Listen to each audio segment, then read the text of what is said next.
নমস্কার বন্ধুরা, রায় কিচেন রুমে হাজির হয়ে গেলাম আজ একটা নতুন রেসিপি নিয়ে। আজকের রেসিপি সিম আলু দিয়ে একটা নিরামিষ রেসিপি।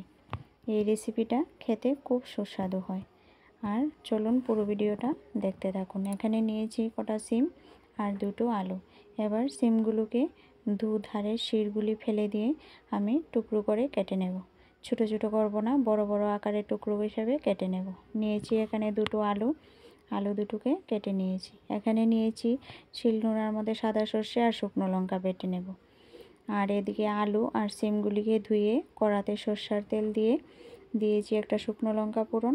এবার শুকনো লঙ্কাটা ভাজি হয়ে গেলে এই পর্যায়ে দিয়ে দিলাম পাঁচফোড়ন দিয়ে এখানে কেটে ধুয়ে রাখা সিম আর আলু সবকটা একসঙ্গে দিয়ে দেব।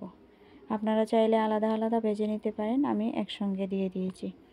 একসঙ্গে দিয়ে এবার হালকা নেড়ে চেড়ে দিয়ে দেব হলুদ গুঁড়ো।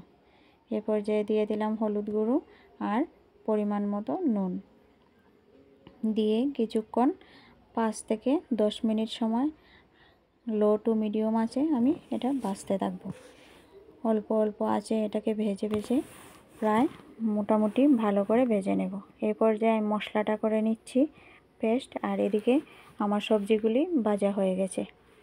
আলু আর সিমগুলি ভালোভাবে ভাজি হয়ে গেছে আর মোটামুটি সেদ্ধও হয়ে গেছে। এই পর্যায়ে আমি দিয়ে দেব বেটে রাখা শুকনো লঙ্কা আর সাদা সর্ষে বাটা। দিয়ে দিলাম হলুদ গুঁড়ো, দিয়ে দিলাম কাশ্মীরি লঙ্কা গুঁড়ো, দিয়ে সবকটা মশলাকে সবজির সাথে ভালো করে কষিয়ে নেব। এই 4-5 মিনিট ধরে লো টু মিডিয়াম আঁচে রেখে ভালো করে মশলাটাকে কষিয়ে নেব। মশলাটা এই পর্যায়ে আমার কষানো হয়ে গেছে। এবার দিয়ে দেব জল, অল্প জল দেব, বেশি ঝোল থাকবে না, মাখো মাখো থাকবে। এই পর্যায়ে একটু ঝোল দিয়ে আমি ভালো করে নেড়ে চেড়ে দিয়ে দেব স্বাদ মতো নুন দিয়ে তারপর আবারও ভালো করে নেড়ে চেড়ে আমি 2 মিনিটের জন্য ঢাকা দিয়ে দেব। এই যে ঢাকাটা দিয়ে দিলাম, 2 মিনিট পর ঢাকাটা খুলে আবারও নেড়ে চেড়ে দেখব এই যে সবজিগুলি সবকটা সবজি ভালোভাবে সেদ্ধ হয়ে গেছে। এবার এই পর্যায়ে আমি দিয়ে দেব একটা ভাজা মশলার গুঁড়া।